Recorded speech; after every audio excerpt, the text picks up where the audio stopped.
And how long did you tell them you needed? 200 or 300 years? 90 days.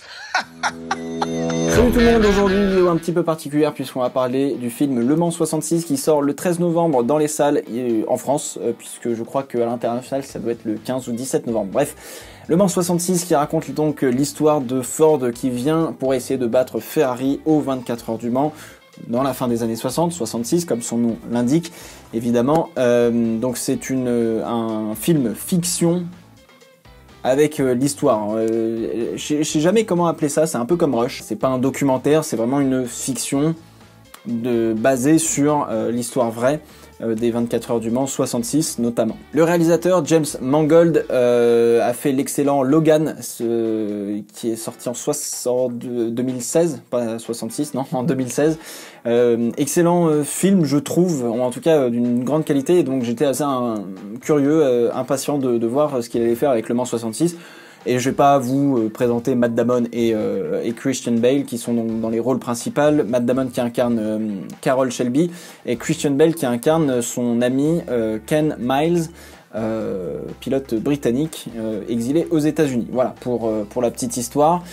J'ai vu le film début octobre en avant-première mondiale à Paris. Je sais qu'il y avait 2 séances, il me semble aussi en même temps que la mienne.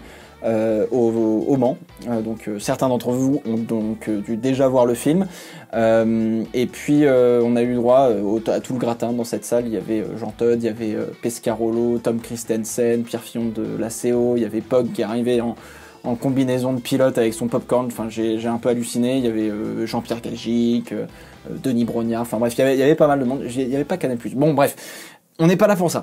Le Mans 66 donc. Le film qui retrace donc comment Ford a décidé de venir essayer de battre en tout cas Ferrari aux 24 heures du Mans, notamment en 66. Et donc ce film est inspiré effectivement d'une histoire vraie. Pour vous faire un petit synopsis, en fait au tout début, Ford arrive à un moment donné où les voitures ne se vendent plus aussi bien qu'avant. Enfin bref, il commence à être un peu dans un espèce de creux et il se demande pourquoi. Et un de leurs directeurs marketing prend l'exemple de Ferrari qui gagne aux 24 heures du Mans depuis plusieurs années et qui dit bon bah voilà, c'est très simple en fait, quand vous parlez de Ferrari dans l'imaginaire des gens, Ferrari bah c'est la victoire aux 24 heures du Mans, c'est des belles voitures, enfin voilà, c'est quelque chose de plutôt sexy, alors que nous quand on parle de Ford, bon bah c'est un camion quoi, c'est une vieille voiture, c'est quelque chose qui fait pas neuf, qui fait pas envie. Donc il parle de cet aspect-là marketing finalement, et c'est très très intéressant à suivre là-dessus. C'est les prémices du marketing, de la publicité. Vous avez l'excellente série Mad Men qui retrace ça sur plusieurs saisons. Donc si jamais vous êtes curieux de la publicité et de l'émergence du marketing dans le monde occidental, c'est une série à voir évidemment. Donc ils partent de ça, et puis Ford dit bon bah écoutez, c'est très bien, on va racheter Ferrari parce que Ferrari est un peu en difficulté financièrement. On va racheter Ferrari, on va gagner aux 24 heures du Mans, on va appeler ça Ford Ferrari et let's go, comme ça on va vendre plein de voitures. Évidemment, Enzo Ferrari l'entend pas de cette oreille, et du coup, bah effectivement, ça va déclencher une guerre entre Ford et Ferrari, et Ford va mettre tous les moyens qu'ils ont pour pouvoir essayer de battre Ferrari aux 24 heures du Mans. Donc forcément, ça va pas se faire dès la première année, mais voilà. Et donc, on va suivre les péripéties, et forcément, Ford fait appel à Carroll Shelby et à son entourage pour pouvoir mettre au point la meilleure voiture de course pour vaincre Ferrari aux 24 heures du Mans. Voilà, je vous ai résumé un petit peu l'histoire, il n'y a pas vraiment de spoiler hein, évidemment, puisque c'est une histoire vraie qui est vraiment arrivée. Il y a même des moments où je me suis dit, attends mais ça c'est vraiment arrivé, ça s'est vraiment passé comme ça, et effectivement oui, j'ai vérifié, j'ai dit ah merde. Donc non, pour le coup l'histoire et la fiction collent vraiment très très bien ensemble. Forcément il va y avoir des passages dont on est obligé d'imaginer, que James Mangold a imaginé, et ça c'est bien, ça s'est bien intégré à l'ensemble de la chose. Donc voilà. Bon, parlons un petit peu du film. L'ambiance générale est vraiment très bonne, bien retranscrit, c'est vraiment bien aidé par la photographie de tout le film. Les acteurs jouent bien, ils sont tous cohérents, il y a une vraie complicité entre Matt Damon et Christian Bale, et c'est assez rare je trouve de voir une telle complicité à l'écran. Enfin ça se voit, on a envie d'y croire qu'ils se connaissent depuis très longtemps et que ce sont de très très bons amis. C'est pas trop surjoué, c'est pas trop sous-joué. Enfin, c'est bien foutu ensemble. Et puis le reste du casting est plutôt bien foutu. Je connaissais même 0 acteur, je crois, de tout le casting.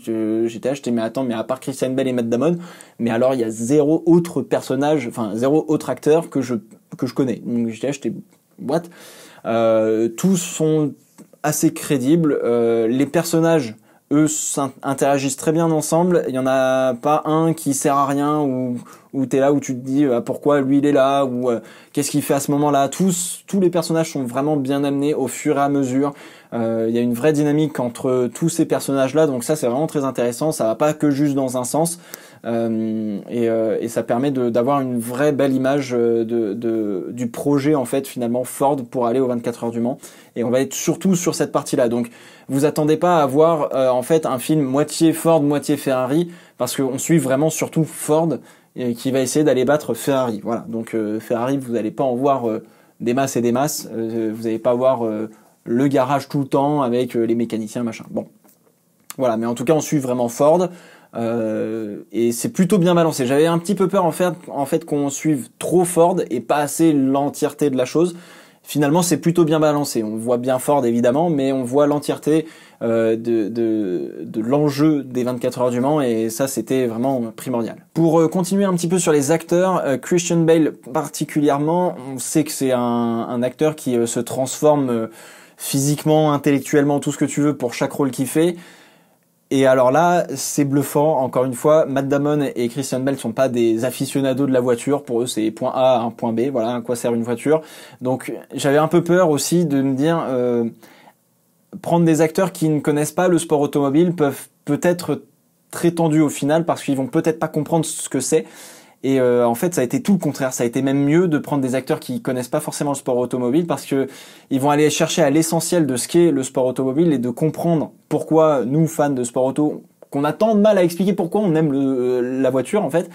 Et finalement, eh bien, ils ont réussi à s'approprier cet univers et tout est crédible. Quand vous voyez Christian Bale qui passe la plupart du film au volant d'une voiture ou en train de travailler sur une voiture, mais il n'y a pas un seul moment où tu te dis que ce mec-là a fait Bruce Wayne, ou alors il faut vraiment que tu prennes du recul à un moment dans la salle et tu te dises mais putain, j'ai Bruce Wayne qui est en train de travailler sur une GT40, qu'est-ce que c'est que ça? Et effectivement c'est super crédible. Les expressions du visage, la manière de tenir le volant, enfin, vous savez, il y a toujours des petits détails qui nous chiffonnent en tant que pilote de sport auto, en tant que fan de sport auto, pardon, et qui font que, effectivement, Christian Bale passe vraiment pour un pilote de sport auto. C'est juste assez ahurissant, enfin, c'est vraiment très bien fait. Donc, là, gros point fort, les acteurs, particulièrement Matt Damon et Christian Bale, sont vraiment dans le rôle, et on sent qu'il y a la passion, ça transpire la passion du sport auto, et j'aurais jamais cru ça, donc vraiment je suis super content. Il y a un petit bémol quand même sur un des personnages qui s'appelle Léo, qui est le vice-président de Ford, qui joue un petit peu le rôle du méchant finalement, et je sais pas s'il est réel, j'ai pas vérifié, je sais pas s'il est réel, j'aurais dû vérifier ça, je sais pas si c'est un personnage réel qui a vraiment existé ou si ça a été un peu rajouté pour essayer de donner un contrepoids et de faire en sorte que la route de Ford ne soit pas trop facile entre guillemets. Je sais pas si c'est un rajout ou pas, mais en tout cas le personnage en lui-même est un peu énervant, mais bien amené à chaque fois. On comprend ses motivations, et ça interagit bien, et ça permet aussi quand même de mettre quelques rebondissements et de repousser dans le retranchement les personnages principaux. Donc voilà, c'est plutôt bien foutu. Voilà, maintenant faut aussi aimer détester un personnage dans un film, et je pense qu'il remplit très bien le personnage. On pouvait peut-être s'attendre à ce que en fait Ferrari soit le méchant du film, et finalement c'est pas le cas. Justement, c'est un peu plus le rival, donc c'est assez intéressant d'avoir cette dynamique un peu triptyque, d'avoir il y a plusieurs choses qui se passent, il y a plusieurs embûches, et pas seulement faut faire la meilleure voiture, on va battre Enzo Ferrari, fin du film, et c'est pour ça qu'il dure 2h40 aussi, c'est qu'il y a plusieurs choses qui se passent. Toujours dans les personnages, un des sujets qui a été traité dans ce film, qui est très intéressant et qui a été traité de manière assez subtile et assez succincte finalement, où on n'en a pas fait trop des caisses, c'est le rapport à la mort et au danger dans le sport automobile à cette époque-là. où quand tu alignes une voiture, ils ont l'inconscience totale du danger, on a l'impression. Quand une voiture se crache et que c'est pas la tienne, bon, ça a pas l'air de leur faire ni chaud ni froid, ils sont juste un peu impressionnés, mais ils gardent une expression du visage très normale a priori. Et en fait, cet aspect-là de la mort, une fois que, ou en tout cas cet aspect-là de l'accident grave, est très bien abordé dans le sens où quand ça arrive à votre voiture, à votre pilote, à votre ami, à la personne avec qui vous travaillez, prend une toute autre dimension. Les personnages restent un peu choqués, sans forcément, dramatiser comme nous on le ferait aujourd'hui. On ferait, malheureusement on a vécu ça il y a pas longtemps, nous fans de sport auto. Eux avaient l'air moins choqués en tout cas, et c'est un peu la vérité par rapport à ces années-là, à ces années où effectivement la dangerosité était pas forcément bien prise en considération. Et ce qui est très intéressant, ça a été très bien traité dans le sens où le fils de Ken Miles est un petit peu le spectateur d'aujourd'hui, de regarder et d'être vraiment ultra choqué puisque c'est un enfant qui a, je crois, une dizaine d'années, voire un petit peu moins. Et dans les yeux, d'avoir le regard de cet enfant, de voir qu'il est vraiment choqué, de voir une voiture qui prend feu par exemple, ça retranscrit très bien justement ce waouh.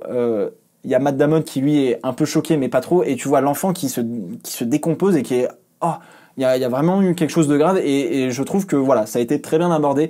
Pour le coup, pareil, quand il y a une voiture qui se crache, les commissaires, les spectateurs à cette époque-là, il y avait pas rien à foutre, mais je veux dire, il n'y avait pas un choc extrêmement fort comme ça peut l'être aujourd'hui, où on a un rapport à la mort qui est un peu plus différent que dans ces années-là. Donc voilà, sujet bien abordé et qu'il fallait aborder dans ce film.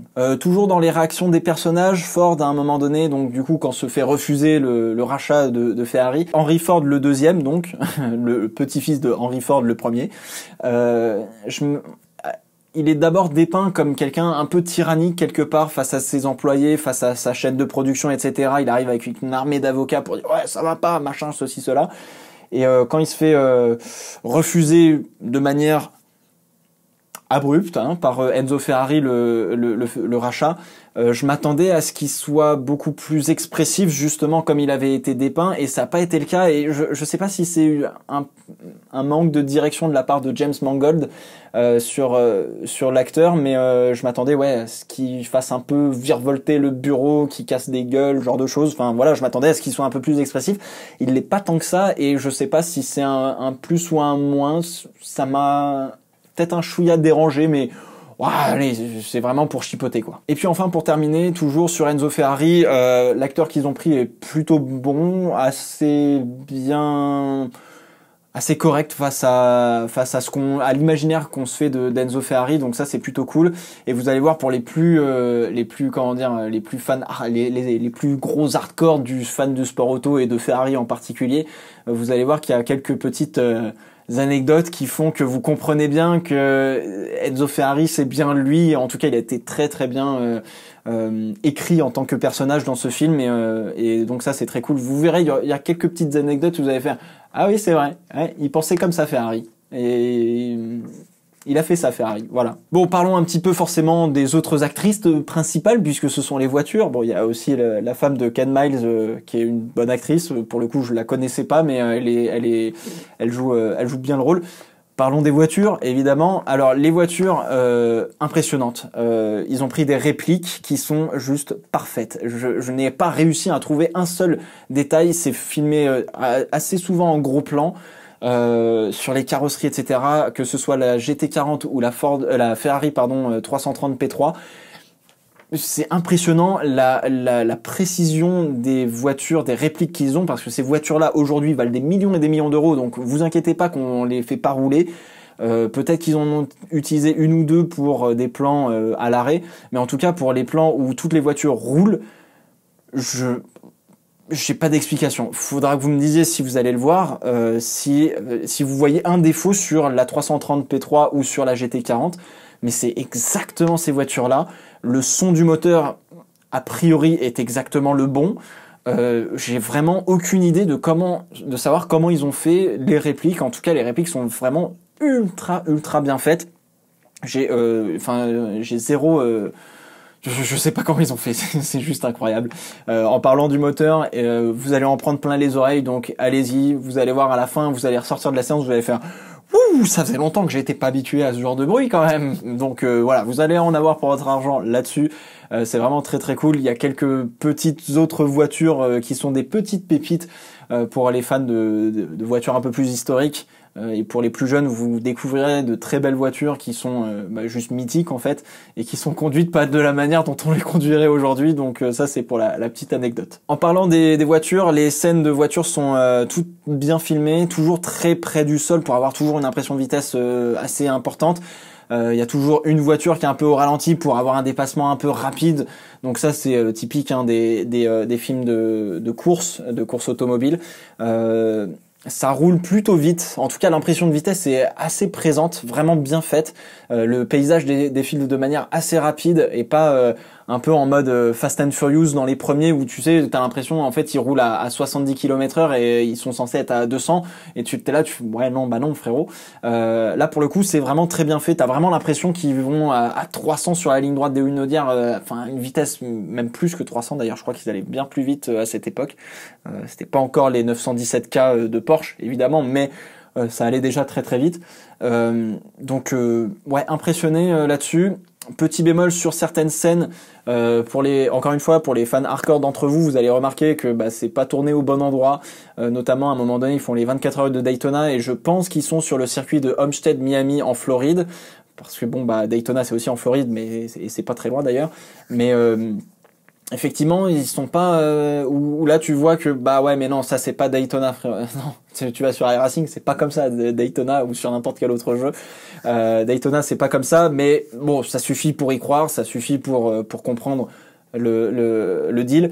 Et pareil, je crois que la ligne droite des Hunaudière, c'est assez impressionnant comment ils l'ont reconstituée. Alors je pense que c'est une route aux États-Unis et ils ont dû faire un peu de CGI dessus.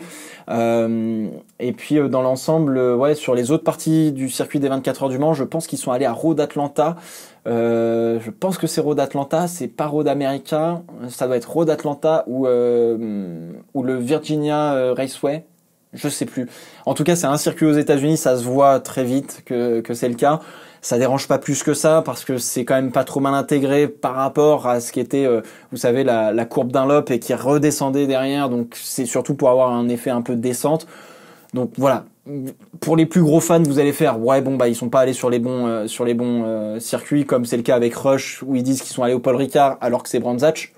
Voilà, tu dis quand même ils ont un peu abusé, mais là ils ont quand même eu le souci de se dire on va essayer de trouver un circuit qui reprend à peu près ce qu'étaient les 24 heures du Mans à l'époque avec du gazon, ce genre de choses, etc. Donc c'est plutôt bien fait, mais c'est vrai que pour nous fans de sport auto, on va faire vous foutez de notre gueule.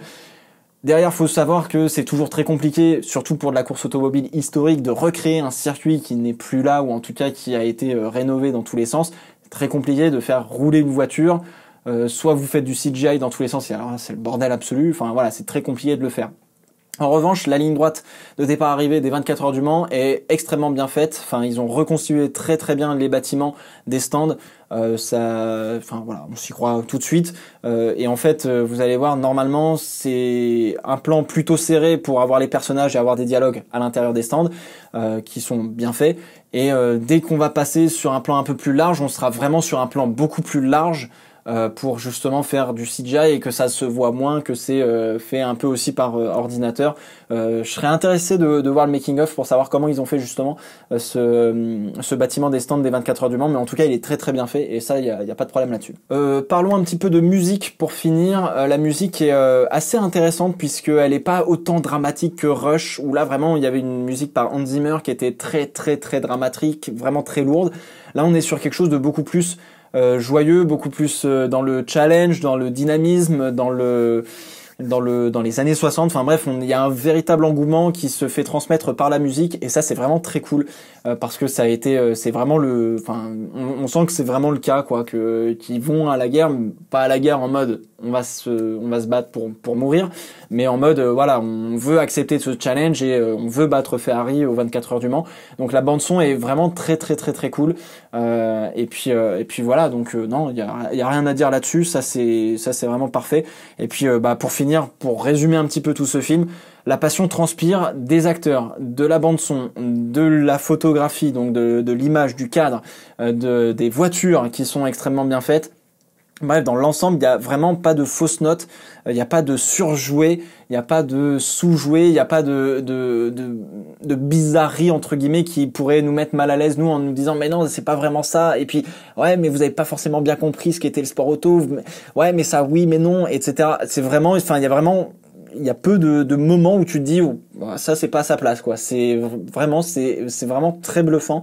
Je crois que ça doit être largement de très loin le meilleur film qui retranscrit la passion du sport auto par rapport à d'autres. On n'est pas sur un Driven, on n'est pas sur un Michel Vaillant, faudrait que je le revoie là, pour le coup ça fait vraiment trop longtemps que j'ai pas vu, mais voilà, par rapport à d'autres films effectivement et qui traitent du sport auto ou de la course automobile, on est sur quelque chose de vraiment très proche de la réalité et du ressenti de la passion, et c'est ça qui est vraiment cool. Donc voilà, c'était vraiment ma conclusion sur ce film des 24 heures du Mans, Le Mans 66, ou alors Ford v Ferrari pour tout le reste du monde, puisqu'en France on a la chance d'avoir les 24 heures du Mans. Voilà, je sais plus pourquoi c'est différent ailleurs dans le monde. Je vais pas vous conseiller d'aller le voir. Allez le voir si vous avez vraiment envie. J'espère que ça vous a convaincu, ou que ça en tout cas essayé d'enlever certaines de vos craintes qui peuvent, je pense, repousser le fan de sport auto. Voilà, autant vous dire qu'il n'y a pas de crainte à aller le voir, vous allez être intéressé, et ça va même intéresser normalement des personnes qui sont pas fans de sport auto, parce que c'est avant tout une aventure humaine, et c'est ça aussi qui est mis en avant, et c'est très très intéressant là-dessus de voir l'aventure humaine, le combat entre deux entreprises, etc. Donc voilà, vraiment allez le voir. Pour les fans de sport auto, vous allez être servis. Pour ceux qui ne sont pas spécialement fans de sport auto ou qui redécouvrent le sport automobile, c'est un très très bon film aussi, qui va vous apprendre beaucoup de choses et qui va vous inculquer cette passion que vous n'arrivez pas à expliquer et que même moi j'ai du mal à expliquer. Donc voilà, c'est un bon film là-dessus. Il sort en salle le 13 novembre et puis moi j'essaierai d'aller le revoir parce que du coup ça fait longtemps que je l'ai vu et je pense que ça vaut le coup d'aller le revoir pour le coup. Ça vaut un ticket de cinéma plein tarif. Vous serez pas déçus là-dessus. Voilà, écoutez, en attendant, dites-moi ce que vous en avez pensé de ce film le jour où vous l'aurez vu. Je pense que vous reviendrez sur cette vidéo à un moment donné ou un autre. N'hésitez pas à me poser quelques questions pour ceux qui veulent d'autres précisions. Je pense avoir fait suffisamment le tour de la question sur la vidéo. Dites-moi ce que vous en attendez de ce film. Est-ce que vous le sentez bien ou pas? Voilà, j'ai rien d'autre à vous dire en tout cas là-dessus. Je vous conseille d'aller le voir encore une fois. Et puis d'ici là, portez-vous bien. Ciao, ciao. And that's it, folks. And that's it, folks. And that's it, folks. And that's it, folks. And that's it, folks.